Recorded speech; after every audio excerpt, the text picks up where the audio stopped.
prow of Titanic looms out of the darkness as our submersible rises slowly.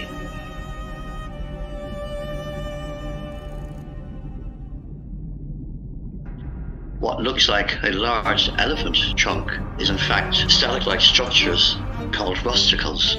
These are formed when iron-eating bacteria attacks the steel and sunken ships.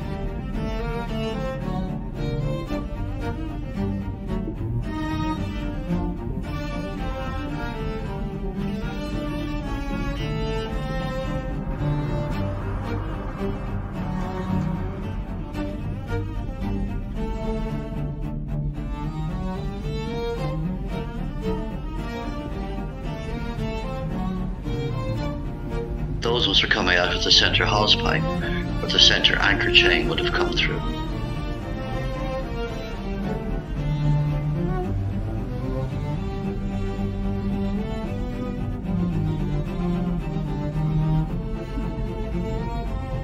We're now approaching the forward railings of the very prow of the Titanic, and we can see more rusticles draped over those railings and a small little bamboo coral pointing forward.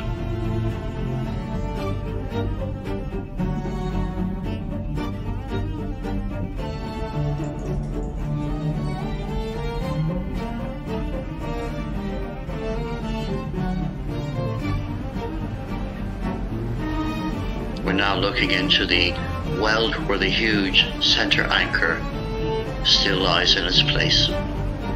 Just above it you can see the crane that would have lifted that out. Age is taking its toll on the shipwreck and the railings are starting to collapse outwards. Coming into view as we travel along the port or left side, we can see one of the anchor chains.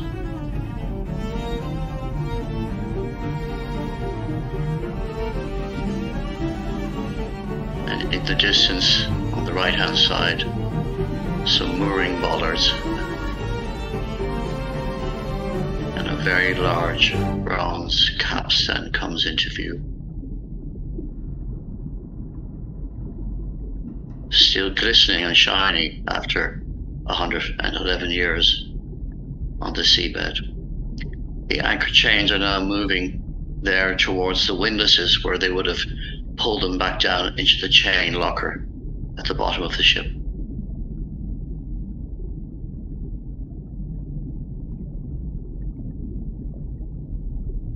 A second bronze capstan comes into view, and on top of that is a memorial plaque that was left on a previous expedition in the past.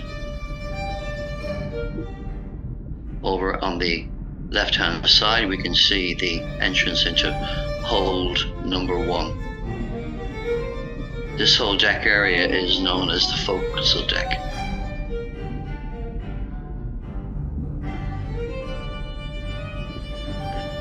What looks like a wall there in the background is actually a breakwater or wave break as it's described. This would have deflected large waves that were breaking over the bow of the ship and deflect them away to the sides.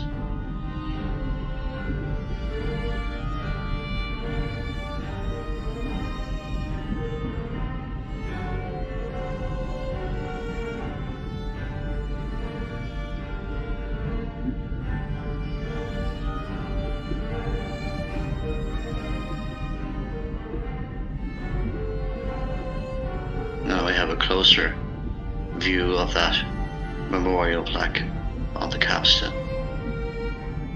We're now making our way, passing number 1 hold, and just behind number 1 hold are the steam winches that would have been used to lift items and objects out of the holds. And there's a much better view of the wave break.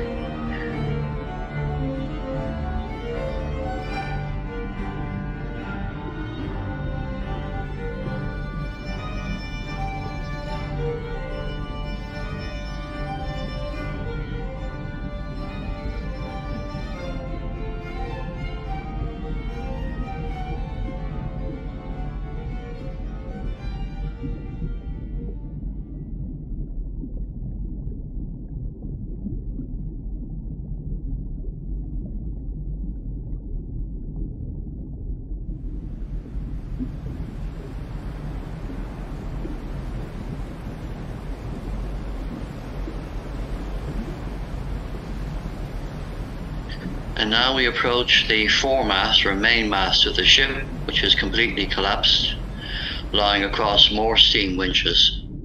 When I first dived on the ship in the summer of 2000, the main mast lay right across the well deck onto the bridge. And now, as we can see, it has completely collapsed.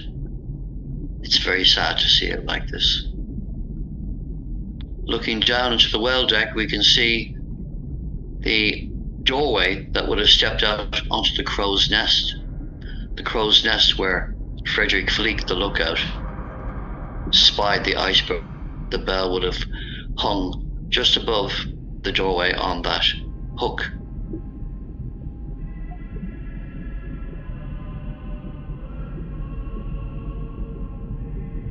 We're now traveling across the well deck.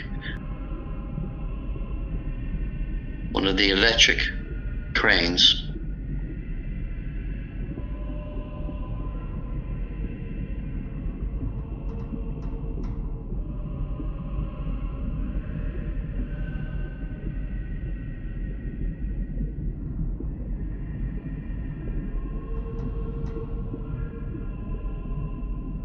and we're now rising up above towards the bridge area, going over across B and A deck.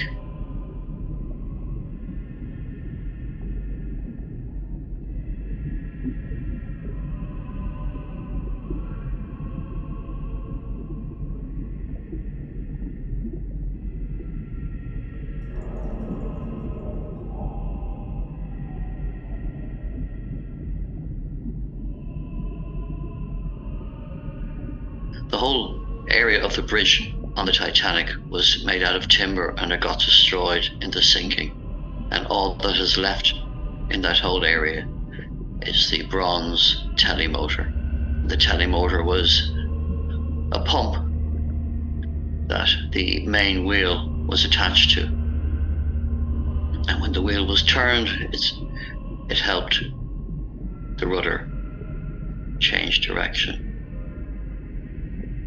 This whole area is completely collapsed and destroyed.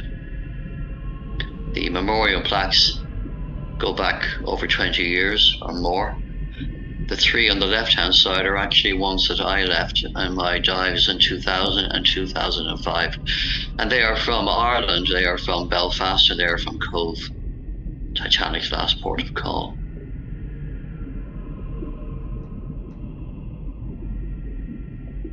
Just there on the left-hand side, you can see a bent, shiny bar. That bar, we believe, is the remains of the linkage that brought the steering wheel connection to the forward steering wheel in the bridge.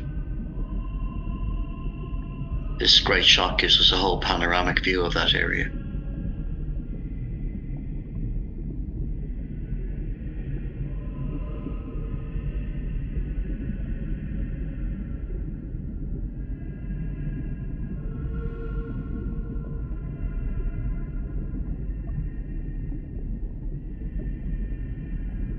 Now the wall behind the telemotor here is in fact, and what looks like three windows are actually dummy windows that were placed into the navigation and chart room and the pilot's room. They actually let light in from the trunking area that left air ventilate down.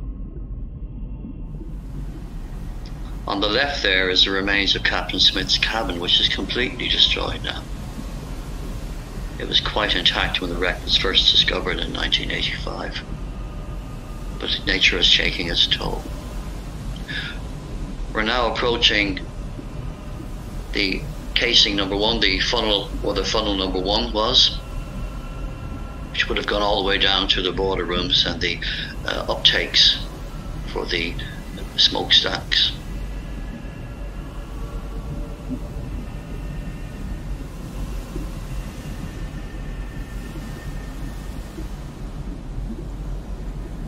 A water tank behind that looms into view, and again the remains of more ventilation trunks, or fan trunks as they were called.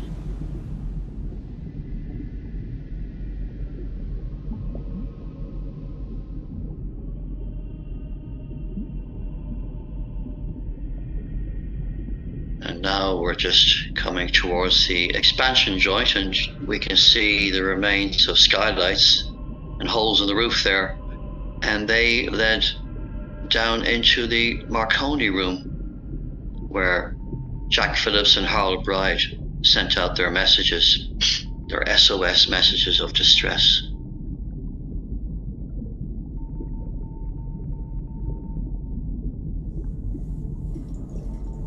And we're now approaching the void or open space of the remains of the grand staircase.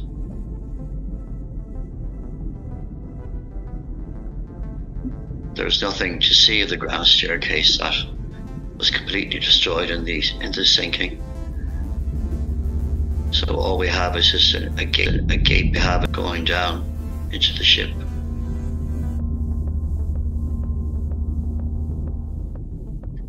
We'll be coming back to that in a few minutes, just to have a better look.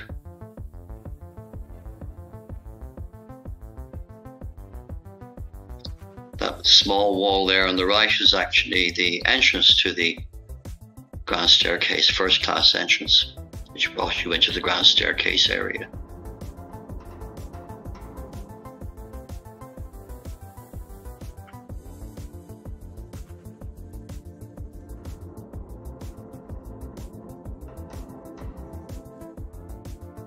This area we're approaching now is the reading and writing room area and the first class lounge. And it's also the area where the ship broke in two, so a lot of this is quite destroyed and a bit difficult to make out. But just to the left-hand side there is the void where the second funnel was.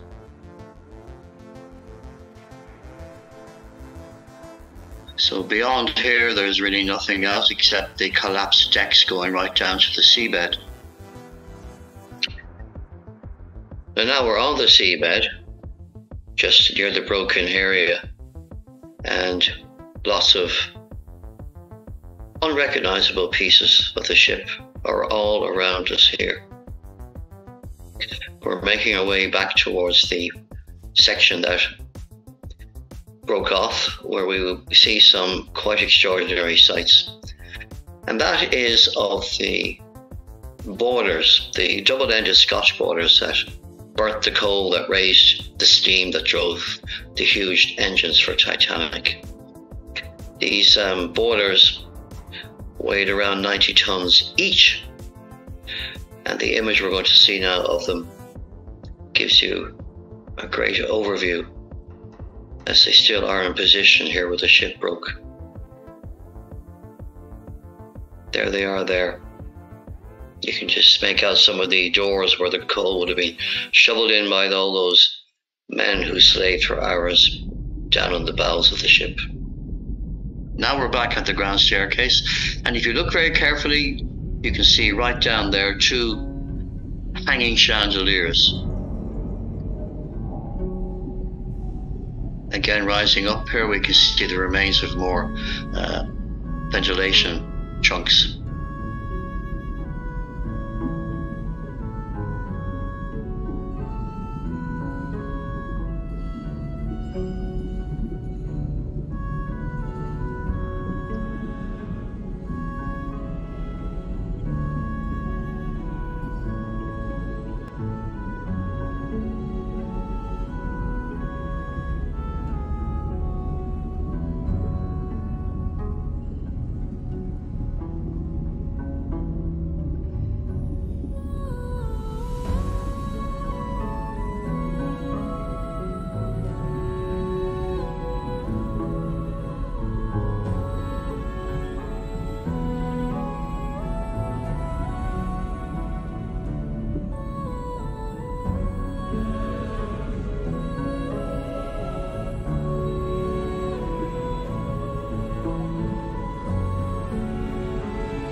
We're now traveling along the port side again, back towards the bow. The boat deck just there on the right-hand side, and one of the two remaining lifeboat davits hanging out.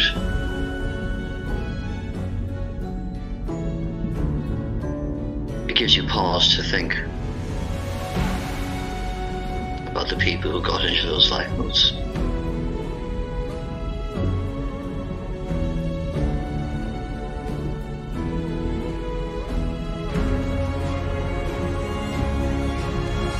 The davit is just hanging in there in the darkness, reminding us of the great tragedy that occurred.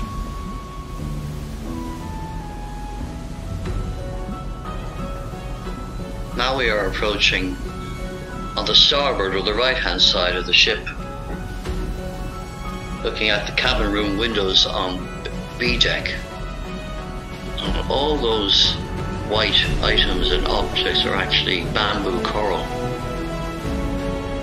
And as we get closer, we can have a very good look at those, and also have a very good look at the rust and more rusticles draped over those windows. If you look intently at the window on the left, you can just make out inside there some of the window fittings. The thrusters from the submersible are causing that dust. We can see some soft coral. And there is a scuttle or a drainage area for water to pour off the side of the ship. And that's an interesting little gate there. You can see the hinge, two hinges, top and bottom, on the right hand side. We're at the very forward end now here of B deck.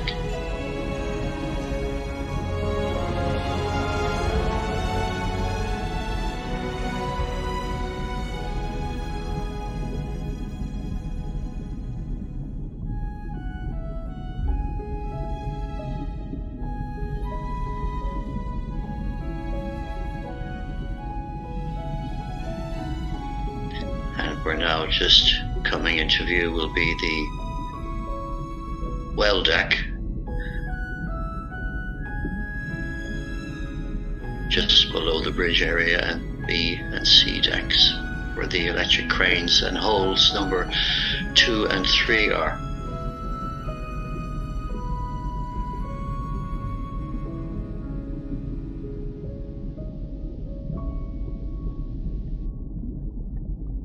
As our camera pans over that little curved area, we can get a good look at some of the estimated 3 million rivets that held all the ship together. In the background there is the other electric crane. We'll get a better view of it now in a moment.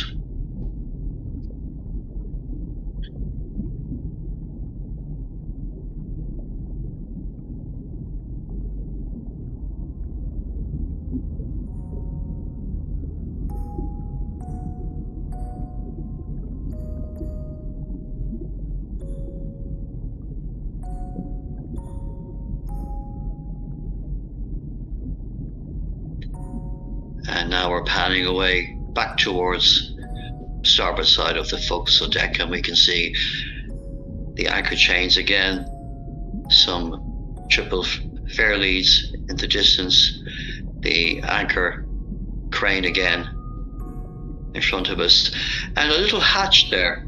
Just see it there, the lid is gone from it. That goes all the way down about 3 or 4 or 5 decks. And that wire draped over the anchor chain there is probably one of the ones that held the crane in position.